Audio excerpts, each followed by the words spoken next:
Hey guys, how's it going? I wanted to do a quick video about my February TBR. I have several books that are just carrying over from January.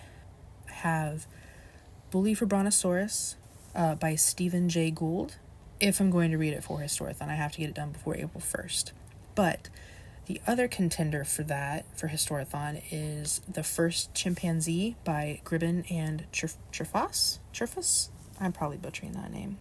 I'm thinking I might read that one because I feel like it actually probably fits the Historathon prompt a little better, because Bully for Brontosaurus is kind of more a collection of essays on natural history.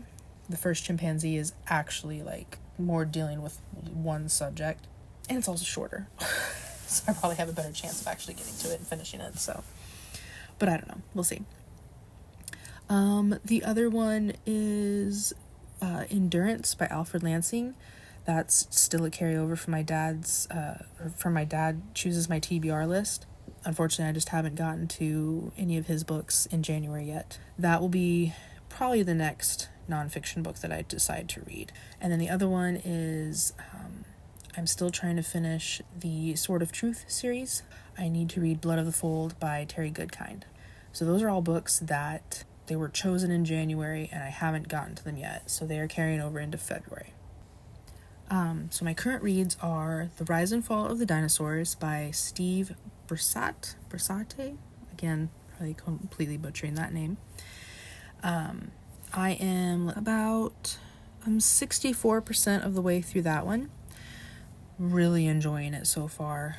It is probably one of the best books on paleontology I've ever read. I love his writing style. I love that he explains everything in a way that a layman can understand.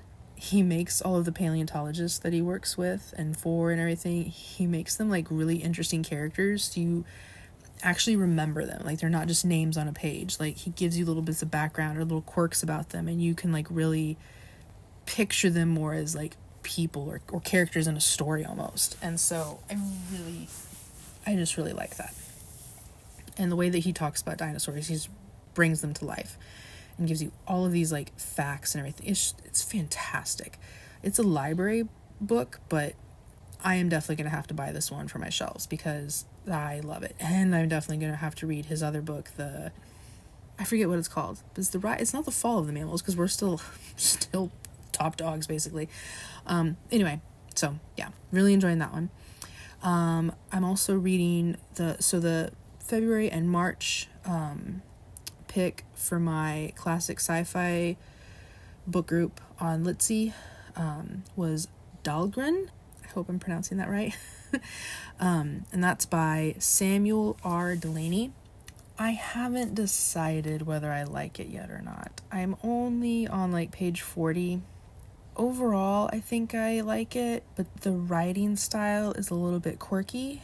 The first few pages for me were really hard to like get a grasp on. The further I read, I feel like it's starting to grow on me, and I'll probably like it, but it's a little too early to tell. So I will report back on that one. And then my third current read, which is a big deal for me. Usually I can do a max of 2 books at a time, but I really wanted to reread The Lord of the Rings, and so I'm starting with The Hobbit. I haven't read these books since middle school, when like the movies first started to come out and everyone was like, ooh, into Lord of the Rings and everything. So it's been a minute. I'm in my mid to upper 30s right now. I'm really looking forward to reading these as an adult. So I'm on The Hobbit so far, and of course enjoying it. How could you not? Then the other 2 books that I may or may not get to this month, but very hopeful for. The first is All the Light We Cannot See by Anthony Doerr. It was gifted to me in a Litzy swap that I did, and I've been meaning to get to it. Everyone kept telling me how much I would enjoy it. The person that gifted it to me like knew for sure that I would enjoy it based on what I had read previously and enjoyed. So I'm really looking forward to getting into that one. It's from what I gathered, it's a story about a German soldier and a blind girl, I believe, In World War II, I'm intrigued. I'm very intrigued. I love stuff that has to do with World War I, World War II. Typically nonfiction, but I did read The Matryoshka Doll. It's a historical fiction, but it's also very strongly based on the author's like actual experiences through the Holocaust and after, mostly after. I think that's the only one that I've ever read that has to do with the World Wars that's technically, quote unquote, a fiction. So this will be my second one that, so I'm looking forward to that one. And then my other one is Dinotopia by James Gurney, which I have read plenty of times before. I used to rent it from the library when I was a kid all the time. I was obsessed with this book. But this will be another one that I haven't read since then. So it'll be really cool to look through it and read it as an adult. That one should be really easy to get through because it's basically a picture book. Just with a few words here and there. But I love those books, and so I'm just really looking forward to that.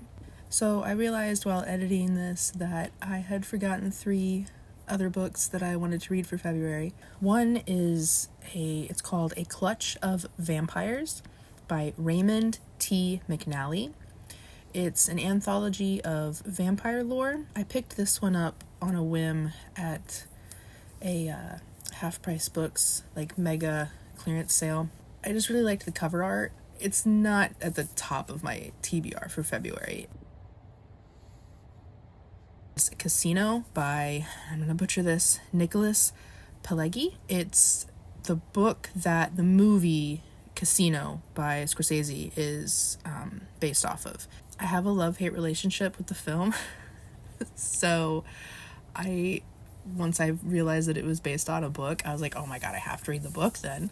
So I know some people enjoy it. Other people have said that it's a lot more dry than the film. Like, it's a lot more fact-based and it doesn't necessarily focus on the characters as much, which is what I liked about the film. I liked Lefty a lot and how he dealt with the absolute chaos that was everything around him while he was in the mob. So I sort of loved the movie. There were parts of it that I really hated, but so we'll see what I think of the book.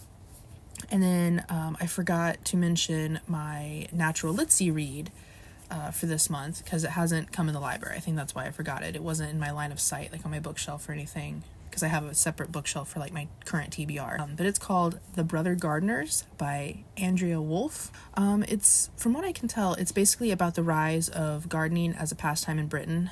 So those were the 3 that I forgot to mention. That's it. If you guys have read any of these books and have good or bad thoughts on them, please let me know. I do enjoy talking about books, whether you like them or not.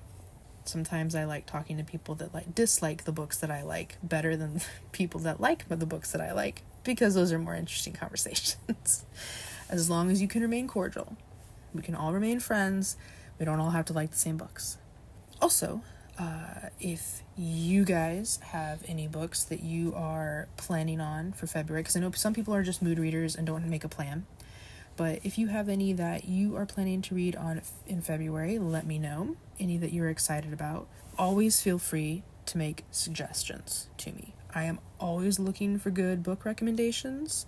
I'll take whatever you got. Whether I get to it or not this year, that's up in the air, because I'm really trying hard to read books that I physically own so that I can start getting rid of things and actually start, so that when I do earn my rewards through my little book challenge that I've set for myself, then I can actually buy even more books to put on my shelves, because I've read other books and got rid of them. So that's the plan. Alright guys, I still don't have a super cool sign off. So it's another thing, if you guys can think of some sort of perfect sign off for me, or sign on, because all I do now is say hi. I don't know.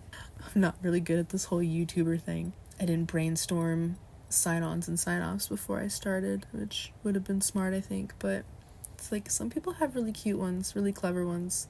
Anyway, thanks for listening and watching and being awesome. Alright guys, bye.